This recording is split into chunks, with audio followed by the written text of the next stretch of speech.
지난주 솔로몬의 성전을 통해서 예수님께서 성전됨을, 성전에 실체로 오신 예수님을 통해서 우리가 영원한 그리고 온전한 제사함을 얻게 되고 영생에 이르렀다라고 하는 사실을 보았습니다. 또 하나님의 성령이 거하시는 바로 우리 그리스도인이 성전이다 라고 말씀을 드렸죠. 마치 성전이 그러했던 것처럼 우리도 성전의 삶을 살기 위하여서 어떤 삶을 살아야 되는가 라고 하는 것을 우리 지난주에 말씀의 은혜를 나누게 됐는데요. 먼저 하나님이 거룩하신 것처럼 우리도 하나님의 거룩하신 삶을 추구하는, 그 거룩함을 추구하는 삶을 살아가는 것이 성전의 삶이다 라고 우리가 보았습니다.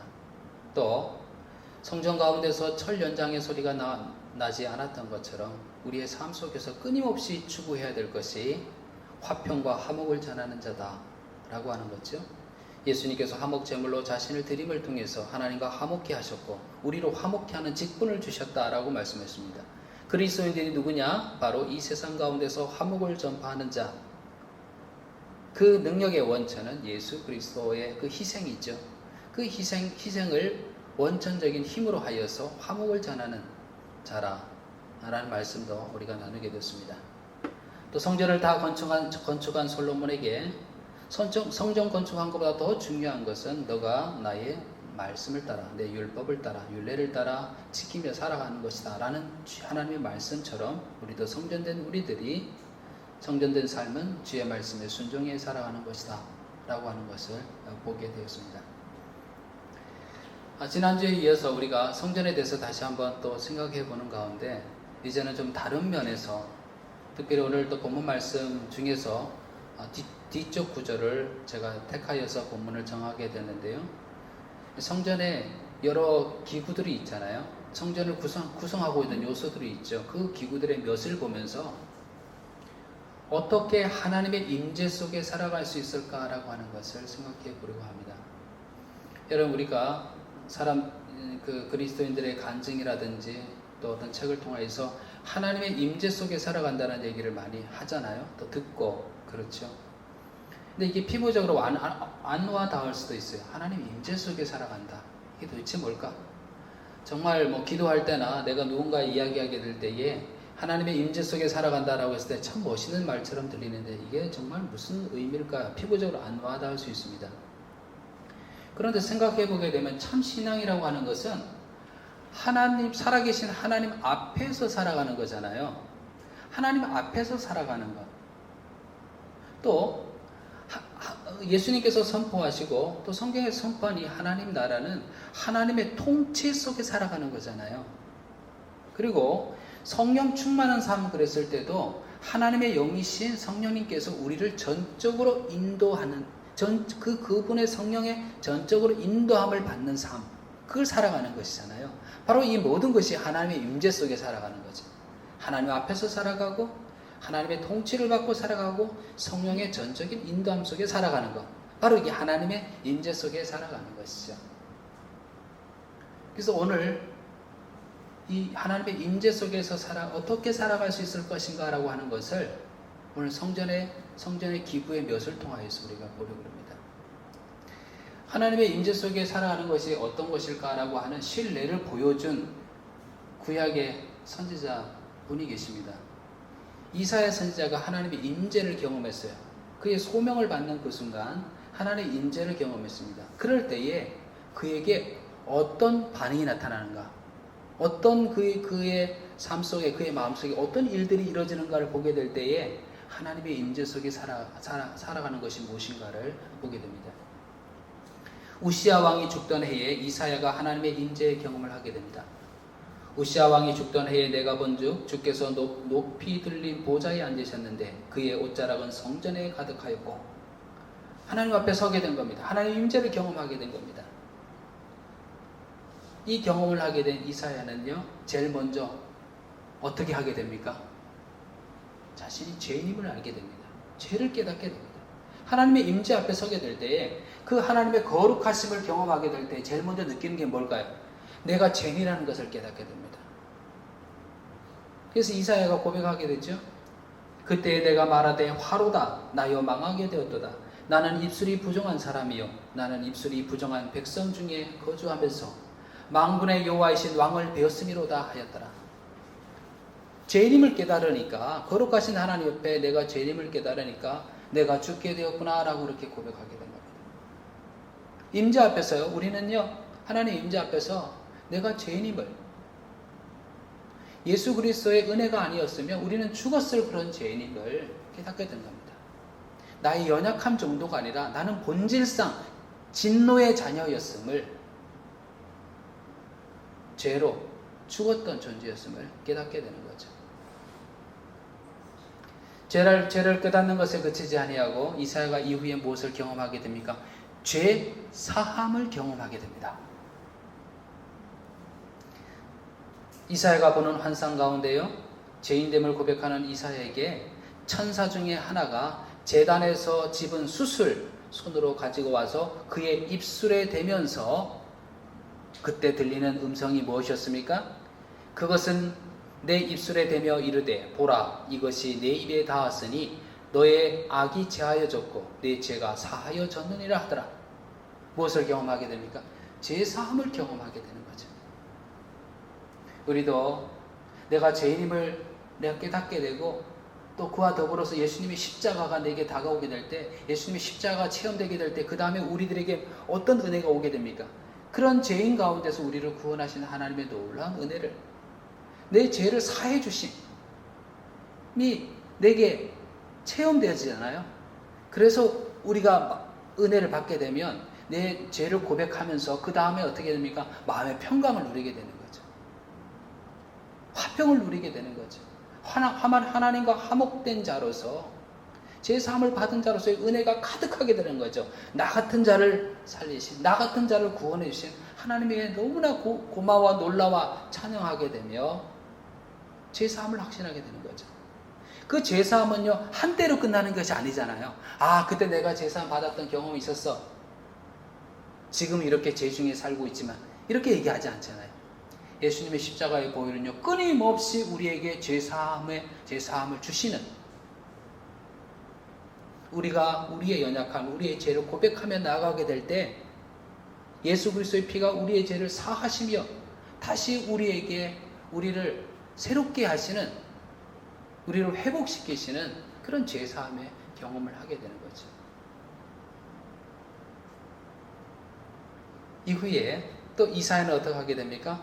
하나님의 부르심의 소리를 듣게 됩니다. 그 부르심에 이사야는요, 응답하게 됩니다. 담대하게 응답하여서 나갑니다. 내가 또 주의 목소리를 들으니 주께서 이르시되 내가 누구를 보내며 누가 우리를 위하여 갈고 하시니 그때에 내가 이르되 내가 여기 있나이다 나를 보내소서 하였더니, 주의 부르심을 듣게 되죠. 이 백성을 위하여서 누가 누구를 보낼고 라고 하는 소리에 그 부르심에 이사야는 제가 가겠습니다 라고 응답하고 있잖아요. 하나님의 임재를 경험하게 될 때에 하나님의 임재 속에서 하는 삶은 어떤 삶이란 것을 알게 됩니까? 주의 부르심의 소리를 듣고 응답하여서 믿음으로 행하는 바로 그 삶을 살아가게 되는 거죠. 이사야의 경험을 종합해 보게 되면 하나님의 임재 속에 살아간다는 것은 무엇을 의미합니까? 나의 죄인됨을 깨닫고 성전이신 예수 그리스도를 통해서 죄 사함의 경험을 계속해서 해나가며 살아가는 삶, 또 내 삶의 자리에서 하나님의 부르심에 응답하여서 담대히 믿음으로 순종하며 살아가는 삶, 바로 그 삶이 하나님의 임재 속에 살아가는 삶이 되게 되는 거죠. 그럼 이제 우리가 이런 질문을 하게 되잖아요. 저도 하나님의 임재 속에 살고 싶습니다. 그냥 말로만 하나님의 임재 속에, 임재란 얘기 아니라 정말 하나님 앞에서 하나님 임재 속에 그렇게 살고 싶습니다. 사실 이런 소망을 주시는 것도 은혜를 주셔서 그런 거죠. 세상에 여러 가지 소원들이 있을진데 그런 소원이 아니라 내가 하나님 앞에서 살기를 원합니다. 하나님의 임재 속에 살기를 원합니다. 라는 그런 소원을 주신 것도 하나님의 은혜가 있기 때문이죠. 어떻게 하면 하나님의 임재 속에 살아갈 수 있을 것인가? 성전을 다시 보게 되면요, 성전에서 특별히 하나님의 임재의 장소가 있었잖아요. 어디였습니까? 지성소입니다. 하나님의 언약궤가 있던 지성소였습니다. 그 지성소에는요, 아무나 들어갈 수 없었어요. 누구도 들어갈 수 없었어요. 대제사장이 1년에 한 번 딱 대속죄의 날 들어가게 되는데, 그때에도 자기 자신의 죄를 속하기 위한 그런 의뢰를 하고 들어가게 되잖아요. 거기 들어가서도 거룩한 하나님 앞에서 이 대제사장이 또 죽을 수도 있어요. 그래서 대제사장의 발에 끈을 묶어다가 안에서 대제사장의 소리가 들리지 않고 죽은 것 같으면 어떡합니까? 끌어내잖아요. 그냥 누구도 들어가지 못하니까 끌어서 내잖아요. 이 하나님의 임재가 있는 바로 이 장소, 이 지성소를 가리고 있던 휘장이 있었습니다. 구별된 장소이기 때문에 휘장이 있었잖아요. 커튼으로 가리고 있었잖아요. 그런데 늘 가리고 있던 이 커튼이 완전히 공개된 때가 있었습니다. 즉 하나님의 임재로 나아가는 그 길이 열려진 그때가 있었습니다. 어느 때였습니까? 예수님을 통하여서 그 휘장이 찢어졌습니다. 예수님을 통해서 그 휘장이 열리게 되었습니다. 예수님 십자가에서 돌아가시게 될 때에 일어난 일 중에 하나를 마가복음에서 이야기하고 있는데, 예수께서 큰 소리를 지르고 숨지니라. 이에 성소 휘장이 위로부터 아래까지 찢어져 둘이 되니라 라고 했습니다. 뭐가 열렸습니까? 하나님의 임재의 장소가 열렸습니다. 그곳에 들어가게 되었어요. 누구로 인하여서? 예수님을 통하여서 그렇게 되게 되었습니다. 그렇게 되면 이 장면을 생각하게 될 때에 이걸 생각해 보자면 우리가 어떻게 하나님의 임재 속에 살아갈 수 있는가라고 하는 답이 딱 나오게 됩니다. 누구를 통해서요? 예수님을 통하여서 그 자리로 나가게 됩니다. 그래서 예수님께서는요, 제자들에게 반복해서 말씀하신 것 중에 하나가 뭐였습니까? 너희는 내 안에 거하라 라고 이렇게 얘기를 했습니다. 예수님 안에서 우리는요, 하나님의 임재 속에 살아갈 수 있기 때문에 그렇습니다. 너희는 내가 일러준 말로 이미 깨끗하여졌으니 내 안에 거하라. 나도 너희 안에 거하리라. 가지가 포도나무에 붙어있지 아니하면 스스로 열매를 맺을 수 없음같이 너희도 내 안에 있지 아니하면 그러하리라. 너희가 내 안에 거하고 내 말이 너희 안에 거하면 무엇인지 원하는 대로 구하라. 그리하면 이루리라. 너희가 열매를 많이 맺으면 내 아버지께서 영광을 받으실 것이요 너희는 내 제자가 되리라. 하나님의 임재 속에서 살아가는 것, 그 단 하나의 길, 그 길은 바로 예수님 안에 거하는 것입니다. 그럼 또 이어지는 질문이 있을 수 있겠죠. 예수님 안에 거한다는 거 뭘까? 마치 예수님이 성전 되었다 그랬는데 성전 안에 거하는 것, 예수님 안에 거하는 것이 뭘까라고 하는 것을 오늘 성전에 여러 기구들이 나오지만은요, 그 중에 몇 가지 기구를 가지고 예수님 안에 거하는 것, 즉 하나님의 임재 안에 살아갈 수 있는 그 방법이, 그 길이 무엇일까라고 하는 것을 보려고 합니다. 성전 가운데서요, 성전의 여러 기구들 가운데서 제일 먼저 기둥을 보려고 합니다. 기둥. 솔로몬의 성전에는요, 성소 앞 현관에 녹기둥 둘을 세웠습니다. 이 녹기둥 둘은 누가 만들어 세웠냐면 히람이라고 하는 사람이 세웠습니다. 하나님께서 그에게 지혜와 총명과 재능을 주셨기 때문에 그렇죠. 이 두 기둥을 세운 후에 두 기둥에 이름을 붙였습니다. 한 기둥의 이름은 야긴. 그 의미는 그가 세우리라 라고 하는 의미였습니다. 또 다른 한 기둥의 이름은 보아스. 그에게 능력이 있다 라고 하는 의미였습니다.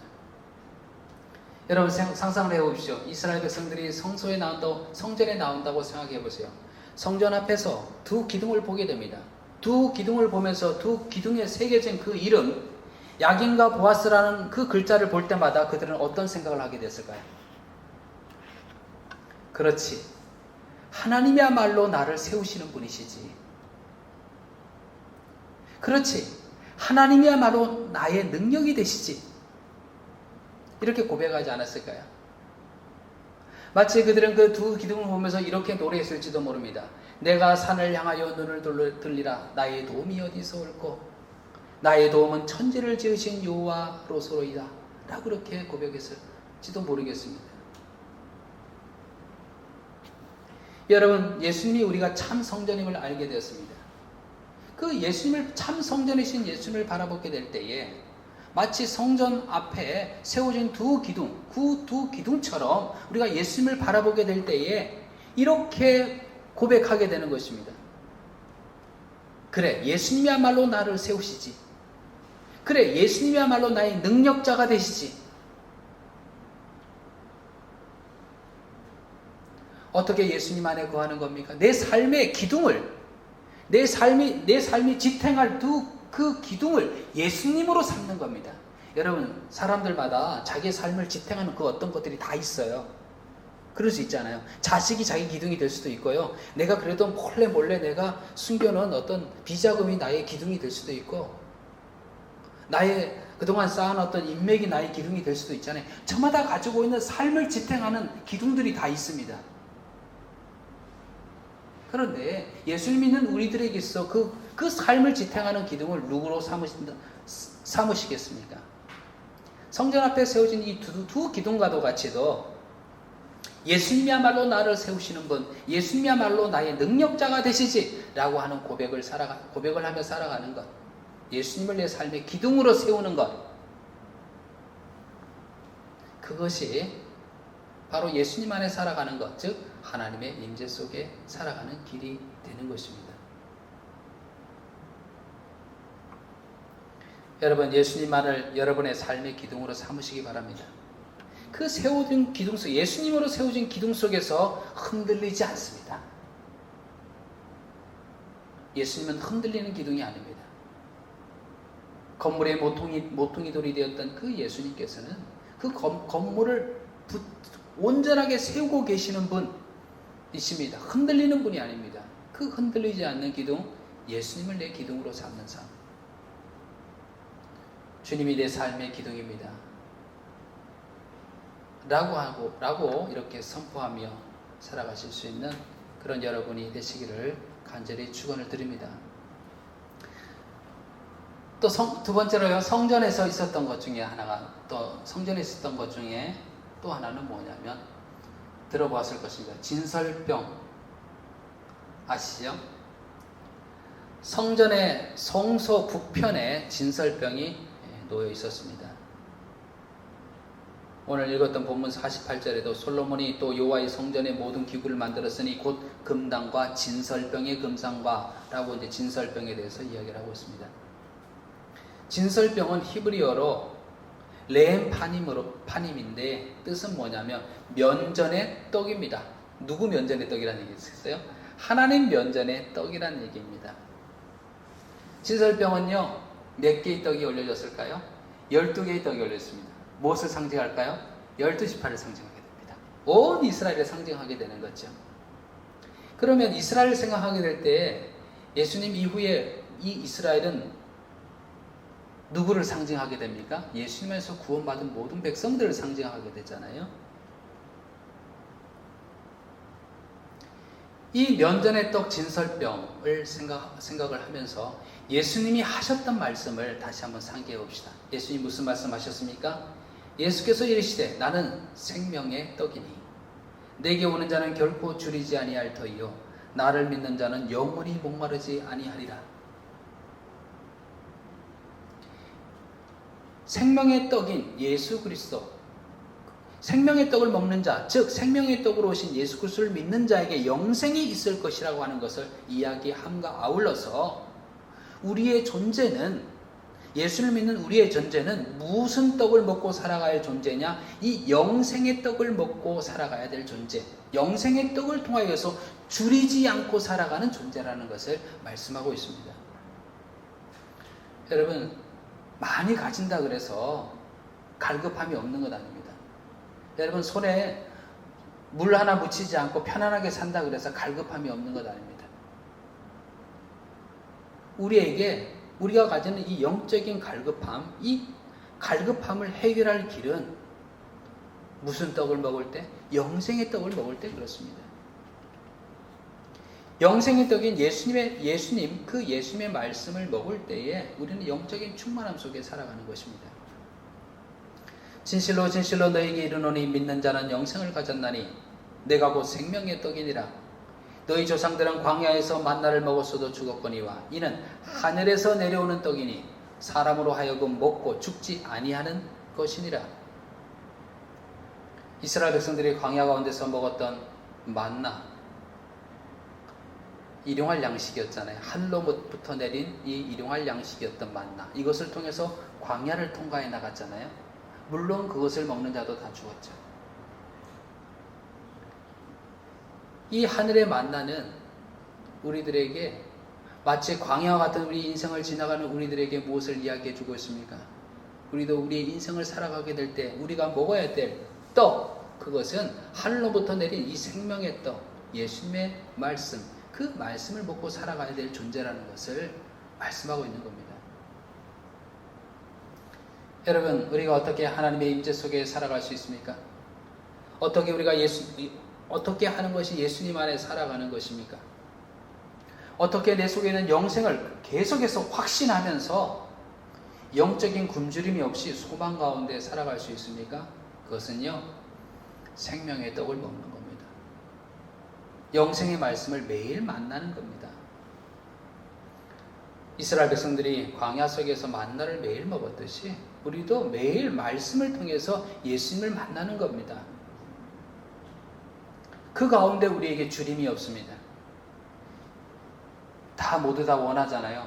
어떤 상황에 관계없는 평안이 있기를. 다 원하잖아요. 내가 어느 곳에 있든지 무슨 일을 하든지 담대함이 있기를 원하잖아요. 그런데 그 평안과 담대함, 그것은 무엇을 통해서 주어집니까? 예수님이 주시는 평강과 담대함은 예수님의 생명의 떡, 영생의 말씀을 통해서 우리에게 주어지는 것입니다.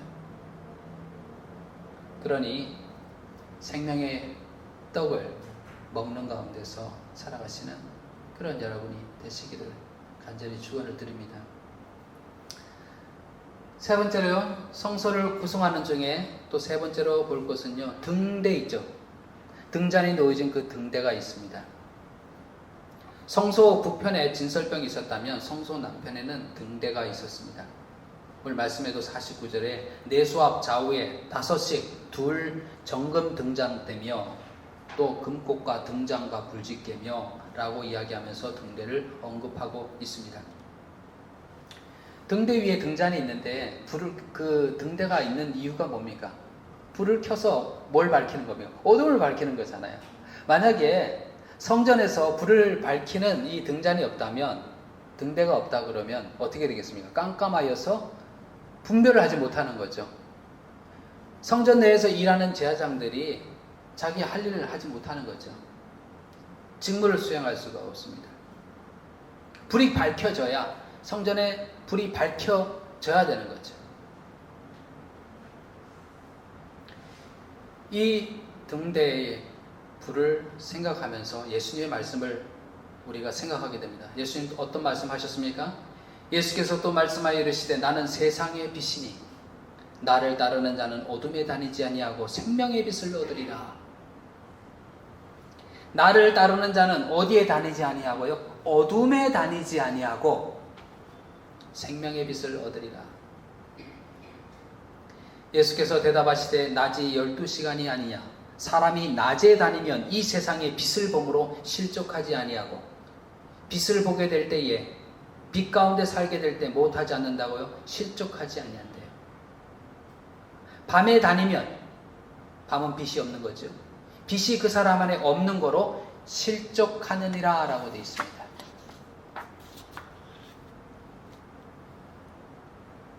예수님의 빛이 없으면 이 세상을 살아가게 될 때 어둠을 헤매는 것과 똑같다. 어둠을 헤매는 것이다 라고 말씀하시는 겁니다. 예수님을 믿고 예수님의 빛 속에 살아가는 자는 길을 발견하고 그 길을 걸어가는 자인 것입니다. 여러분, 예수를 믿지 않으면서도 이렇게 얘기하는 분이 있을 수 있습니다. 나는 내가 밝히보고 나는 내 생각으로 내가 가지고 있는 경험과 내가 가지고 있는 생각을 가지고 의지를 가지고 나는 빛을 밝히면서 내 스스로가 빛을 밝히면서 내 인생 잘 살고 있어 라고 그렇게 얘기할 수도 있잖아요. 그런데 예수님께서 이렇게 말씀하셨습니다. 예수께서 이르시되 내가 심판하러 이 세상에 왔으니 보지 못하는 자를 보게 하고 보는 자들은 맹인이 되게 하려 함이라. 너희들이 본다고 이야기하느냐? 사실은 맹인이다 이거죠. 근데 예수님께서는 나는 보지 못한다고, 나는 보지 못하니 나를 인도해 주십시오라고 얘기하는 자, 맹인들의 눈은 어떻게 했습니까? 그들을 보게 하셨습니다. 맹인들은 눈을 뜨고 나는 본다고 이야기하는 자들은 오히려 맹인이라고 이야기하셨습니다. 자기 스스로가 빛을 내어서 자기가 자기의 생각대로 인생을 잘 살 수 있다고 이야기하는 사람은 사실 맹인이라고 하는 겁니다. 예수님의 빛 속에 살지 않으면, 그 진리의 빛 속에 살지 않으면 맹인이다라고 하는 겁니다. 사람이 밥만 먹고 사는 존재가 아니잖아요. 우리의 영혼이 있잖아요. 내 영이 밝아져. 영으로 내가 하나님이 계신 것과 예수님이 어떤 분이신 줄 알고 어떻게 우리 인생을 살아가야 될지를 밝히 보이시는 예수님의 빛이 없으면 우리는 맹인으로 살 수밖에 없는 겁니다.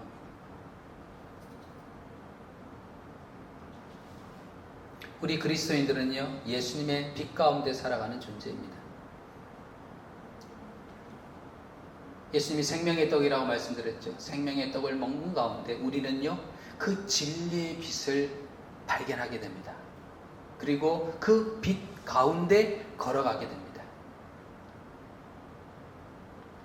그래서 우리는 말씀을 보면서 지식적으로 아는데 그치지 아니하고 그 깨달은 진리의 빛 가운데로 걸어가야 됩니다. 그 진리를 행하며 살아가야 되는 것이죠. 요한 1서에 이렇게 얘기하고 있습니다. 우리가 그에게서 듣고 너희에게 전하는 소식은 이것이니 곧 하나님은 빛이시라. 그에게는 어둠이 조금도 없으시다는 것이니라. 만일 우리가 하나님과 사귐이 있다 하고 어둠에 행하면 거짓말을 하고 진리를 행하지 아니함이거니와 그가 빛 가운데 계신 것 같이 우리도 빛 가운데서 행하면 우리가 서로 사귐이 있고 그 아들 예수의 피가 우리를 모든 죄에서 깨끗하게 하실 것이요. 예수님의 생명의 말씀을 통해서 우리에게 비치는 그 진리의 빛 가운데서 행하게 될 때에 우리는 하나님과 사귐을 가지는, 성삼위일체 하나님과 사귐을 가지는 그런 삶을 살아가게 되는 거고 우리에게 주어진 영생을 확인하게 될 것입니다. 잘 아는 우리 찬송이 있잖아요. 찬송가 445장에 보면 이 찬송이 있죠. 대산을 넘어 헝곡에 가도 빛 가운데로 걸어가면 주께서 항상 지키시기로 약속한 말씀 변치 않네. 깜깜한 밤에 다닐지라도 주께서 나의 길 되시고 나에게 밝은 빛이 되시니 길 잃어버릴 염려 없네.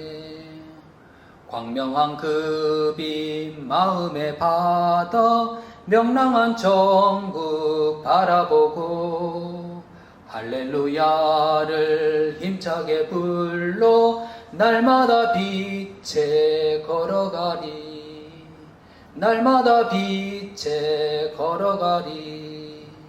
하늘의 영광 하늘의 영광 나의 맘속에 차고도 넘쳐 할렐루야를 힘차게 불러 영원히 주를 찬양하리. 날마다 주의 빛에 걸어가리. 주님께서 비치시는 그 빛 가운데서 살아가는, 그 빛 가운데서 진리를 행하면서 살아가는 것, 바로 그것이 하나님의 임재 속에서 살아가는 길인 것이죠.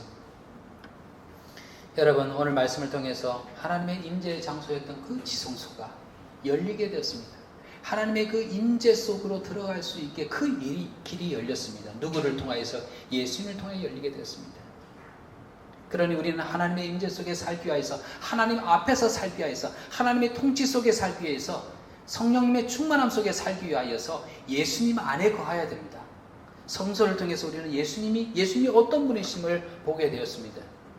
예수님만이 내 삶의 기둥이십니다. 고백하며 살아가는 여러분이 되시기를 바랍니다. 예수님이 우리에게 오신 생명의 떡이시니 그 영생의 말씀을 매일 먹으며 살아가시기를 바랍니다. 예수님의 그 빛 속에서 진리를 행하며 살아가시기를 바랍니다. 그래서 하나님의 임재 속에서 살아가는 그 삶, 내 상황은 그때그때 바뀌고 내 시기에 따라서 내 상황들이 변하는 그런 삶을 세상에서 살 수밖에 없지만은, 그러나 그 가운데서 늘 하나님 앞에서 살아가는, 하나님의 임재 속에 살아가는 그 삶, 그 삶을 살아가실 수 있는 저와 여러분이 되시기를 간절히 축원을 드립니다.